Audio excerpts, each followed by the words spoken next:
오늘은 우리가 찬양해야 할 분이라는 제목의 말씀을 나누겠습니다. 우리 인간이 살아가는 이 세상의 모든 질서는 하나님의 법 아래에 있습니다. 하나님의 창조 질서와 그 계획 안에 살아갈 때에 이 세상은 가장 조화롭고 아름다운 것입니다. 하나님께서 만드실 때부터 계획해 놓으신 대로 자연은 때가 되면 싹을 틔우고 꽃을 피우고 열매를 맺고 또 저물어서 흙으로 돌아갑니다. 그리고 먹이 사슬에 의해서 개체수들이 잘 유지되면서 조화를 이루며 살아가게 되는 것입니다. 그런데 그 사슬이 무너지고 균형이 깨지게 되면은 자연은 재앙과 같은 일을 겪게 되기도 하고 또 혼란을 가져오기도 하면서 어려움을 겪게 되는 것입니다. 우리 인간도 마찬가지입니다. 물론 우리 인간 역시 나고 자라고 또 늙고 죽는 순환의 주기 속에 살아가게 되어집니다. 그러나 이것뿐만 아니라 하나님께서 세워주신 질서 속에 살아갈 때에 우리 인간은 가장 행복하고 안정적인 삶을 살아가게 되는 것입니다. 무슨 뜻인가 하면은 하나님의 질서를 따라서 말씀대로 살아갈 때에 우리의 심령이 만족함을 얻게 되고 행복하게 살아가게 된다는 것입니다. 우리는 하나님의 뜻을 따라 살아가도록 만들어진 하나님의 피조물 들이기 때문에 그렇습니다. 로마서 1장 19절에서 20절 말씀에 이는 하나님을 알만한 것이 그들 속에 보임이라. 하나님께서 이를 그들에게 보이셨느니라. 창세로부터 그의 보이지 아니하는 것들 곧 그의 영원하신 능력과 신성이 그가 만드신 만물에 분명히 보여 알려졌나니 그러므로 그들이 핑계하지 못할지니라. 이렇게 말씀하고 있습니다. 우리 안에 하나님을 알만한 것을 이미 주셨다고 말씀합니다. 우리뿐만 아니라 하나님께서 만들어 놓으신 모든 이 세상의 만물 가운데 하나님의 능력과 신성이 깃들어 있다는 거예요. 그래서 우리는 그것들을 통해서 하나님을 알 수 있다는 것입니다. 그러므로 하나님을 모른다고 핑계할 수가 없고 또 하나님의 뜻을 따라 살지 않을 수가 없는 것입니다. 그러므로 우리가 잘 살고 있는가 하는 기준은요, 우리의 마음이 기쁘고 평안하고 행복한가 하는 것을 기준으로 삼으면 정확하게 알 수 있어요. 이 기쁨과 평안과 행복은요, 쾌락과 탐욕에서 오는 즐거움과는 구분이 되는 것입니다. 우리 인간이 언제 행복한가, 행복감을 느낄까 생각해 보면요, 우리는 이웃을 사랑하고 섬겨줄 때 행복감을 느낍니다. 사랑을 받을 때도 행복하지만 다른 사람을 위해서 마음을 나누고 사랑을 줄 때에 더 행복감을 느끼게 되는 것입니다. 그리고 우리가 열심히 땀 흘려 수고하고 그것을 통해서 무엇인가를 이루어낼 때, 얻게 되어질 때 우리는 행복감을 느끼게 되어집니다. 그런데 세상은 어떻게 말합니까? 아무 노력도 하지 않고 공으로 어떤 것을 얻는 것을 그것을 행복이라고 말합니다. 다른 사람보다 많이 얻는 것을 행복이라고 말하는 것이죠. 그러나 이것은 하나님의 질서와 맞지 않아요. 노력도 하지 않고 쉽게 무엇인가를 얻을 때에 우리는 잠깐 즐거움을 맛볼 수 있습니다. 아까 행지했다 이렇게 느낄 수 있는 것이죠. 그렇지만 진정한 기쁨과 성취감을 절대 맛볼 수가 없습니다. 우리는 잠깐의 즐거움을 맛보며 살아가는 것이 아니라 인생의 참된 행복과 즐거움을 맛보며 살아가야 하는 존재들인 것입니다. 그러기 위해서 우리는 주님의 뜻을 따라 살아가야 하는 것입니다. 그러나 세상에 속한 이방 사람들은 헛된 생각과 미련한 마음으로 살면서 하나님과 관계없이 살아가는 것입니다. 이런 사람들은 스스로는 지혜 있다고 여기지만은 어리석은 사람들이라고 성경이 말씀하고 있습니다. 이런 어리석은 사람들은 하나님을 알고는 있지만 하나님을 높여드리지도 않고 하나님께 감사하지도 않으면서 오히려 하나님을 대신할 수 있는 다른 것들을 우상으로 섬기며 살아간다고 말씀하고 있어요. 21절에서 23절 말씀을 우리가 보시겠습니다.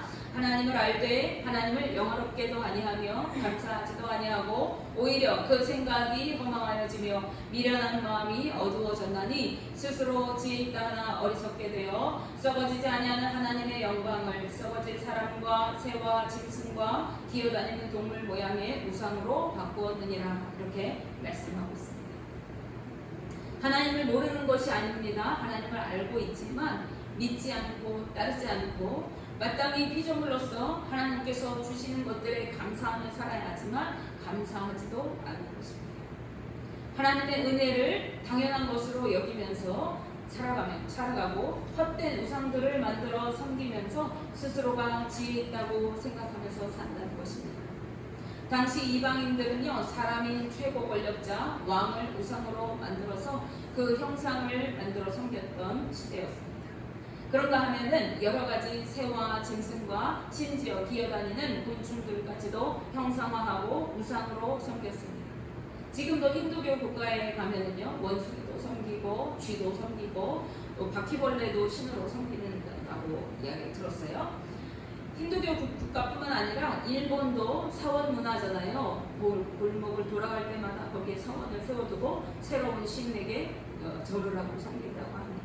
이런 문화가 세계 여러 곳에 있어요. 수많은 종류의 우상이 존재하고 있는 것입니다.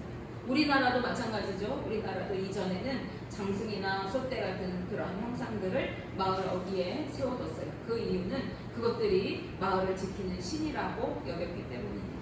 또 나무를 섬기면서 그 나무에 선암각이라고 해서 섬기고 절을 했잖아요. 돌탑을 만들어서 소원을 빌기도 하고요. 그러한 흔적들이 지금도 우리나라 곳곳에 남아 있습니다. 그러나 하나님을 아닌 우상을 섬기는 것은요, 어리석고 미련한 것임을 오늘 본문은 밝히고 있습니다. 이런 종교적 타락, 즉 하나님을 떠나 살아가는 사람들에게는요, 반드시 따라오는 윤리적인 타락이 있어요. 그 이유는 하나님께서 하나님을 배반하고 떠난 그들을 유기하시기 때문에 그렇습니다. 그들을 제멋대로 살아가도록 방치하신다는 것, 내버려 주신다는 것입니다. 24절 25절 말씀에 그러므로 하나님께서 그들을 마음의 정욕대로 더러움에 내버려 두사 그들의 몸을 서로 욕되게 하게 하셨으니 이는 그들이 하나님의 진리를 거짓 것으로 바꾸어 피조물을 조물주보다 더 경배하고 섬김이라. 주는 곧 영원히 찬송할 이시로다. 아멘. 우리가 믿고 섬겨야 할 분은 오직 여호와 하나님 한 분뿐이십니다. 그런데 우리는 자꾸만 하나님을 떠나서 하나님 아닌 다른 것들에 마음을 두고 살아가려고 합니다. 이스라엘을 하나님께서 출애굽시키셨고 통치하시고 다스리시고 계셨을 때에 그들은 눈에 보이지 않는 하나님 말고 우리에게도 왕을 달라 선포했어요. 그렇게 우리는 자꾸 눈에 보여지는 어떠한 것을 찾아 헤매고 그러한 것들을 만들어 섬깁니다. 그것이 때로는 우상의 형상이기도 하지만요, 때로는 돈이기도 하고요, 권력이기도 하고 자식이기도 합니다. 그러나 하나님을 떠나서 살아가는 우리는요, 죄 가운데 살아갈 수밖에 없습니다. 우리는 죄의 본성을 가진 연약한 인간에 불과하기 때문에 그렇습니다. 그렇기 때문에 하나님 없는 인간은 말하는 것이나 생각하는 것이나 행하는 모든 일들이 항상 악할 수밖에 없는 것입니다. 우리가 읽지는 않았지만요, 본문 이후에 하나님께서 이 타락한 사람들을 유기하셨을 때, 즉 그들이 마음대로 제가 하고 싶은 대로 제멋대로 살아가도록 내버려 두셨을 때에 인간에게 두 가지 타락이 나타나는 것을 볼 수가 있습니다. 그 첫 번째 타락은요, 바로 성적인 타락입니다. 26절 27절 말씀에 이 때문에 하나님께서 그들을 부끄러운 욕심에 내버려 두셨으니 곧 그들의 여자들도 순리대로 쓸 것을 바꾸어 영리로 쓰며 그와 같이 남자들도 순리대로 여자 쓰기를 버리고 서로 향하여 음욕을 불릴 듯하며 남자가 남자와 더불어 부끄러운 일을 행하여 그들의 그릇 때문에 상당한 보응을 그들 자신이 받았느니라. 이렇게 말씀하고 있습니다. 하나님을 버리고 자신의 부끄러운 욕심, 즉 정욕을 따라 살아갈 때에 가장 먼저 나타나는 것은 성적인 타락과 동성애라는 것입니다. 하나님의 질서 속에서 이루어지는 성문화가 아니라 육체적인 쾌락만을 위한 성으로 변질되어지고 그것은 동성애의 양상으로 나타나게 된다는 것입니다. 어떤 분이 얘기하는데요, 우리가 성적인 쾌락을 느끼는 가장 극치에 달하는 것이 동성애를 통한 것이라고 해요. 그래서 그 동성애를 쉽게 끊어낼 수가 없다는 거예요. 이것은 떳떳한 일이 아니라 부끄러운 일이고 그릇되고 잘못된 일이라고 오늘 말씀하고 있습니다. 그리고 이런 일을 행하는 자들은요, 그의 상당한 보응을 스스로 받았다, 이렇게 말씀합니다. 실제로요, 세계보건기구에 따르면은 동성애로 인한 질병이 세계적으로 증가하는 추세라고 합니다. 특히 남성 간 동성애자들 사이에서 에이즈 환자가 급증하는 것으로 발표되고 있어요. 그런데 세계가 점점 이 질병에서 줄어들고 있는 상황인데 우리 한국이요, 이 동성애로 인해서 에이즈 환자가 급증하고 있는 추세라고 합니다. 그 에이즈는 완치되기도 어려운 질병이에요. 간염을 유발하고 그 감염을 통해서 평생 동안 고통을 안고 살아가야 하는 그러한 질병입니다. 이것이 그들에게 그 잘못된 그 더러운 욕망대로 살았을 때에 행해지는 보험인 거예요. 이것은 이 성경에서 경고된 말씀입니다. 두 번째로요, 하나님을 떠나고 신앙적으로 타락한 사람들에게 나타나는 것은 도덕적인 타락입니다. 하나님을 떠나 살아가는 자들은 합당하지 못한 일들, 즉 온갖 불법과 불의를 행하면서 살아가게 되는 것이죠. 28절 말씀에 또한 그들이 마음에 하나님 두기를 싫어하며 하나님께서 그들을 그 상실한 마음대로 내버려 두사 합당하지 못한 일을 하게 하셨으니 이렇게 말씀합니다. 여기서 상실한 마음이라는 것은 타락한 마음을 뜻해요. 그들의 그 타락한 본성대로 살아가도록 하나님께서 내버려 두신다는 말씀입니다. 그리고 그렇게 되어질 때 사람들은 합당하지 못한 일들을 행하면서 살아간다는 거예요. 그것은 모든 불의하고 추악한 일들과 탐욕과 악의가 가득한 삶을 살아가는 것입니다. 시기와 살인과 분쟁이 가득하고 사기 행각을 벌이고 악독을 가득 품고 살아가는 삶인 것입니다. 수근수근하고 비방하는 일을 일삼습니다. 하나님을 미워하고 능욕하고 교만하고 자랑하며 살아갑니다. 악한 일을 도모하고 꾸미면서 부모를 거역하고 약속을 쉽게 저버리고 무정하고 무자비하고 어리석게 살아가는 삶을 사는 자들입니다.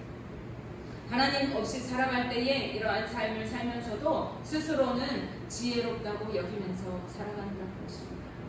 그러나 성경은 이러한 자들은 심판을 받을 자들로 소개하고 있습니다.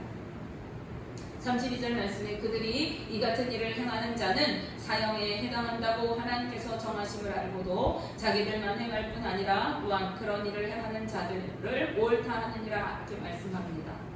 하나님께서 이런 악한 일을 행하는 자들은 사형에 처해진다고 이미 말씀하셨다는 것을 그들이 알고 있는데도 불구하고 불의하고 악한 삶을 살아간다는 것입니다. 뿐만 아니라 다른 사람들이 그런 일을 행하며 살아가는 것을 옳다라고 이렇게 부추겨 준다는 말이에요. 이런 자들에게 하나님의 심판이 예고되고 있습니다. 오늘 본문 18절 말씀에 하나님의 진노가 불의로 진리를 막는 사람들의 모든 경건하지 않음과 불의에 대하여 하늘로부터 나타나나니 이렇게 말씀하고 있습니다. 불의를 행하고 악하게 살아가는 자들, 경건하게 살지 않는 자들은 진리를 가로막는 자들이고 이런 자들에게는 하나님의 진노가 임할 것이라고 말씀합니다. 즉 심판이 확정되었다는 말씀입니다. 요한복음 3장 18절 19절 말씀에서 예수님께서도 그를 믿는 자는 심판을 받지 아니할 것이요 믿지 아니하는 자는 하나님의 독생자의 이름을 믿지 아니하므로 벌써 심판을 받은 것이니라. 그 정죄는 이것이니 곧 빛이 세상에 왔을 때 사람들이 자기 행위가 악함으로 빛보다 어둠을 더 사랑한 것이니라. 이렇게 말씀합니다. 주님의 복음을 믿지 않는 자는 벌써 심판을 받았다고 말씀하고 있습니다.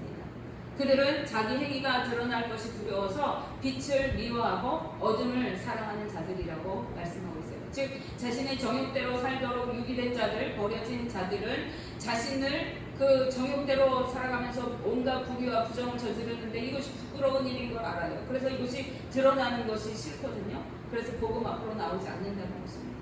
그리고 그렇게 살아가는 자들은 하나님의 심판에 내던져진 자들이에요. 이것은 하나님의 가장 큰 심판입니다.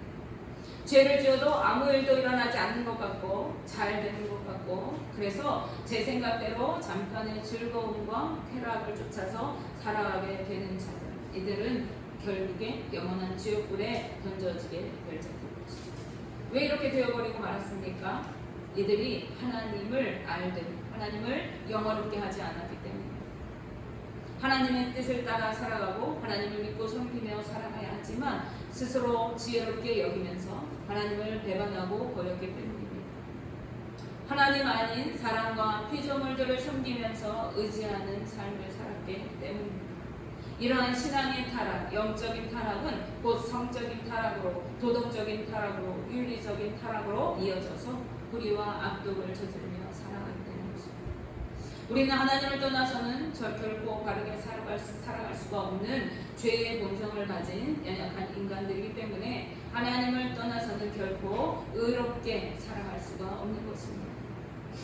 그러므로 하나님께 꼭 붙어 살면서 여호와 하나님만 섬겨야 하는 것입니다. 그럴 때 우리는 참된 행복과 안식을 누리면서 주님 주시는 참 기쁨을 누리는 삶을 살아갈 수가 있는 것입니다.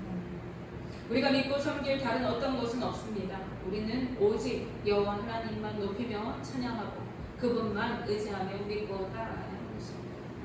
그럴 때 주님이 주시는 은혜와 축복으로 만족함을 누리며 복된 삶을 살아갈 수가 있는 것입니다.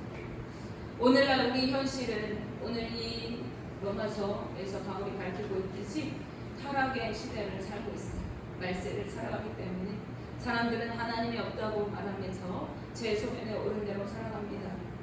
동성애 문화가 점점 퍼져가고 그것이 이제 합법화되어져 가고 있습니다. 수많은 범죄의 소식들이 하루에도 수도 없이 쏟아져 나옵니다. 그런데 이제 우리는 그러한 범죄의 소식을 들어도 감흥이 없어요. 예전에는 놀라고 또 그것이 경각심을 갖기도 했지만 이제는 어느 순간 우리는 그것이 익숙해져서 살인사건이 벌어지고 어떤 범죄의 일들이 일어나도 또 일어났나 보다 당연한 것으로 여기고 있지는 않은지 생각해봅니다. 우리가 이렇게 되어진 데에는 우리의 믿음이 변질되었기 때문입니다. 우리가 하나님을 잃어버렸기 때문입니다. 하나님을 알 때 하나님을 영화롭게 하지 아니하고 하나님께 감사하지 않기 때문입니다. 우리는 주님 앞에 우리의 신앙을 다시 점검해야 합니다. 우리가 정말 하나님을 온전히 예배하고 있는가? 우리가 하나님을 영화롭게 하고 있는가? 하나님의 은혜에 날마다 감격하며 감사하고 있는가? 온전한 믿음으로 살아가고 있는가? 점검하시고 우리의 삶 속에 하나님의 누려지는 기쁨과 은혜와 축복이 흘러넘치는 복된 삶을 살아가시길. 그리하여 우리를 통해 하나님의 영광의 빛이 드러나고 하나님의 그 은혜의 사랑이 흘러갈 수 있도록, 그래서 세상을 주님의 은혜로 다시 물들이고 복음으로 물들이는 거룩한 삶을 살아갈 수 있기를 주님의 이름으로 축복하며 기도합니다. 기도하겠습니다.